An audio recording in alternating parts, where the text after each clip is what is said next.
गोसहस्त्रदान विधि। महाराज युधिष्ठिर ने पूछा, जनार्दन, आप गोसहस्त्रदान का विधान बताएं। यह किस समय किस विधि से किया जाता है? भगवान श्री कृष्ण ने कहा, प्रजेश्वर, गौएं संपूर्ण संसार में पवित्र हैं और गौएं ही उत्तम आश्रय स्थान हैं। संसार की आजीविका के लिए ब्रह्मा जी ने इनकी सृष्टि की है। तीनों लोकों के हित की कामना से गौ की सृष्टि प्रथम की गई है। इनके मूत्र और पुरुष से देव मंदिर भी पवित्र हो जाते हैं। औरों के लिए तो कहना ही क्या। गौएं काम्य यज्ञों की मूलाधार हैं। इनमें सभी देवताओं का निवास है। गोमय में साक्षात लक्ष्मी का निवास है। ब्राह्मण और गौ दोनों एक ही कुल के दो रूप हैं। एक में मंत्र अधिष्ठित हैं और एक में हविष्य पदार्थ। इन्हीं गौओं के पुत्रों के द्वारा सारे संसार और देवताओं का भरण पोषण होता है। राजन, आप ऐसी विशिष्ट गुणमयी गौ के दान का विधान सुने। एकमात्र सर्वगुण तथा सर्वलक्षण संपन्न गौ का दान करने पर समस्त कुटुंब तर जाता है। फिर यदि अधिक गौएं दान में दी जाएं, तो उनके महात्म्य के विषय में क्या कहा जाए। प्राचीन काल में महाराज नहुष और महामती ययाति ने भी सहस्त्रों गौओं का दान किया था, जिसके प्रभाव से वे ब्रह्म स्थान को प्राप्त हो गए। पुत्र की कामना से देवी अदिति ने भी गंगा जी के तट पर अपार गोदान किया था, जिसके फलस्वरूप उन्होंने तीनों लोकों के स्वामी नारायण भगवान वामन उपेंद्र को पुत्र रूप में प्राप्त किया।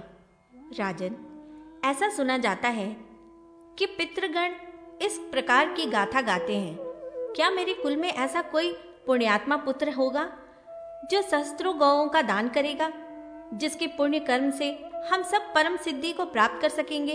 अथवा हमारे कुल में सहस्त्र गोदान करने वाली कोई दुहिता कन्या होगी जो अपने पुण्य कर्म के आधार पर मेरे लिए मोक्ष की सीढ़ी तैयार कर देगी। राजन, अब मैं शास्त्रोक्त सार्वकामिक को सहस्त्र दान रूप यज्ञ की विधि बता रहा हूँ। दाता किसी तीर्थ स्थान अथवा गोष्ठ या अपने घर पर ही 10 या 12 हाथ का लंबा चौड़ा एक सुंदर मंडप बनवाए। उसमें तोरण लगाए जाएं। उसके चारों दिशाओं में 4 दरवाजे लगाए जाएं। मंडप के मध्य में 4 हाथ की एक सुंदर वेदी बनाएं। इस वेदी के पूर्वोत्तर दिशा ईशान कोण में 1 हाथ के प्रमाण की ग्रह वेदी का निर्माण करें। ग्रह यज्ञ के विधान से उस पर क्रम से ग्रहों की स्थापना करें। सर्वप्रथम ब्रह्मा, विष्णु, रुद्र की अर्चना करनी चाहिए।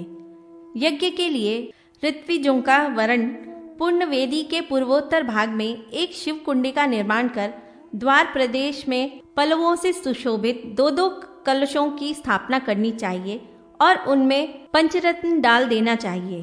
तदनंतर हवन करना चाहिए। तुला पुरुष दान के समान इसमें भी लोकपालकों की निमित्त बलि नैवेद्य प्रदान करना चाहिए। सहस्त्रों गौओं में से संवत्सर 10 गौओं को अलग कर उन्हें वस्त्र और माला आदि से खूब अलंकृत कर लें। इन 10 गौओं के मध्य जाकर विधि पूर्वक सबकी पूजा करें। इनके गले में सोने की घंटी, तांबे के दोहन पात्र, खुरों में चांदी और मस्तक को सुवर्ण तिलक से अलंकृत कर सींगों में भी सोना लगा दें। गो माता के चतुर्दिक चमर डुलाना चाहिए। इसी प्रसंग में मुनियों ने सुवर्णमय नंदिकेश्वर वृषभ को लवण के ऊपर रखकर अथवा प्रत्यक्ष वृषभ के भी दान का विधान बतलाया है।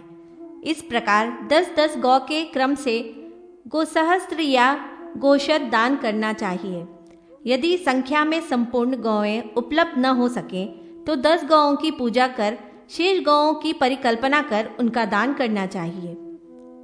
तदनंतर पुण्यकाल आने पर गीत एवं मांगलिक शब्दों के साथ वेदज्ञ ब्राह्मणों द्वारा सर्व औषधि मिश्रित जल से स्नान कराया हुआ यजमान अंजलि में पुष्प लेकर इस प्रकार उच्चारण करें।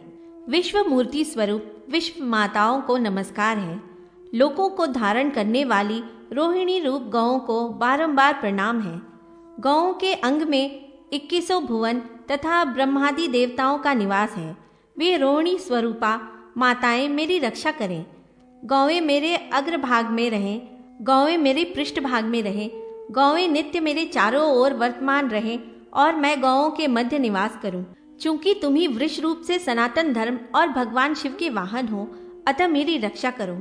इस प्रकार आमंत्रित कर बुद्धिमान यजमान सभी सामग्रियों के साथ एक गौ और नंदकेश्वर को गुरु को दान कर दे तथा उन 10 गौ में से एक एक तथा 1000 गौ में से एक एक 100, 50-50 अथवा 20-20 गौ प्रत्येक ऋत्विजों को समर्पित कर दे। तत्पश्चात उनकी आज्ञा से अन्य ब्राह्मणों को 10-10 या 5-5 गौवें देनी चाहिए। एक ही गाय बहुतों को नहीं देनी चाहिए, क्योंकि वह दोष प्रदायिनी हो जाती है। बुद्धिमान यजमान को आरोग्य वृद्धि के लिए एक एक को अनेक गौवें देनी चाहिए। इस प्रकार 1000 गोदान करने वाला यजमान एक दिन के लिए पुण्य पयोव्रत करे और इस महादान का अनुकीर्तन स्वयं सुनाए अथवा सुने। यदि उसे विपुल समृद्धि की इच्छा हो तो उस दिन ब्रह्मचर्य व्रत का पालन करना चाहिए। इस विधि से जो मनुष्य 1000 गौओं का दान करता है वह सभी पापों से मुक्त होकर सिद्धों एवं चारणों द्वारा सेवित होता है। वह शुद्र घंटियों से सुशोभित सूर्य के समान तेजस्वी विमान पर आरूढ़ होकर सभी लोकपालकों के लोकों में देवताओं द्वारा पूजित होता है। इस गो सहस्त्र दान से पुरुष अपनी 21 पीढ़ियों का उद्धार करता है। गोदान में गौ, पात्र, काल एवं विधि का विशेष रूप से विचार करना चाहिए।